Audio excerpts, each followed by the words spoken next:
The dynamic between the Master of Master and Darkness might be one of the most interesting things in Kingdom Hearts Union Cross to me right now, at least in context of the future. The Master brought about a plan to counter the infinite chaos that is the Keyblade War, that is Darkness. This one cutscene gives us an outlook on the book that not many of us really thought about. Rather than what is in the book being important, rather at which point it was written is. The Master even telling us that he knows nothing of Quadratum, that he can't even comprehend it. Telling all of this directly to Darkness, by the way, which I don't know if it's just for exposition purposes, or I don't know if this is a mistake the Master is making, if this is a trick that the Master has in mind for Darkness. I have no idea, but I really like the dynamic between these two characters. I really want to point out how neither of them are really intimidated by each other, and neither of them are even fighting each other even. In contrast to how the Union leaders reacted to Darkness, the Master is treating Darkness like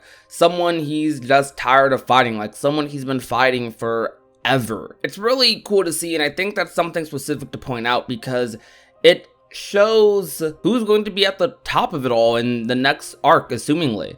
In my head right now, I've had this thought for a while. I feel like Darkness, this being we're seeing, or one of many beings, is what we're going to be fighting in phase 2. What is going to be one of our potentially many antagonists. It's kind of confusing. The Master almost seems like an antagonist, but maybe one of those antagonists turned good, or one of those antagonists who's doing the right thing for the wrong reasons, or has the wrong reasons to do the right thing. I don't know. This cutscene definitely makes me feel a lot more like the Master is on our side, and that they are in fact doing all of this for the sake of light surviving, for the sake of defeating Darkness, a waypoint that is in the book, that the book causes, so that when these 7 lights, these 7 crowns take the pod, they have somewhere to end up. What I also find really interesting about this cutscene is that this cutscene, even more so than Ericus and Xehanort's chess game in Kingdom Hearts 3, feels a lot more like a, well, chess game. A respectful competition, though, with very high stakes, that I'm sure neither are taking lightly at all. It almost makes me wonder if this was anything directly intended for that chess game in Kingdom Hearts 3. Perhaps in that new chess game we see in the ending of the epilogue, this is exactly what this scene is referencing to. We could put Ericus in the position of the Master, and we can put Xehanort in the position of Darkness. Ericus saying, just watch as he places down one of the crowns. It's kind of perfect.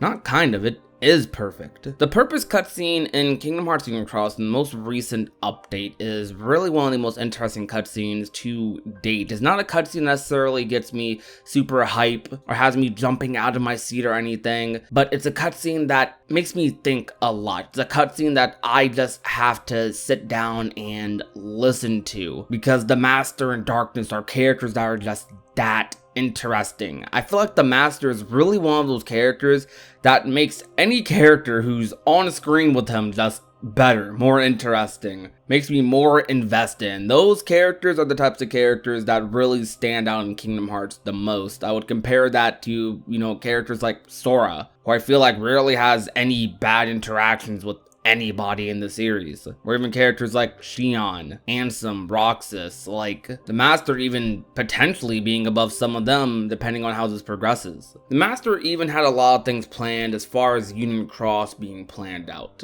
We know from the secret reports that the Master does know about this virus, does know about the plant among the Union leaders, about one of them not being chosen, and likely knows everything leading up to Kingdom Hearts 3, at least leading up to the epilogue, that likely being the waypoint that they talk about during this cutscene. Yet this Master, who had this plan spanning across generations, doesn't know about Quadratum, doesn't know about the other side, doesn't know about Verum Rex. It seems like they saw it, but they can't comprehend it, which only makes the next saga that much more interesting, because Verum Rex is the true wild card in all of this. Everything else was written, but Verum Rex, the other side, is something no one can even comprehend. And I wonder if could potentially even lead to Darkness, taking control of it or infecting that sort of world. How would a situation like that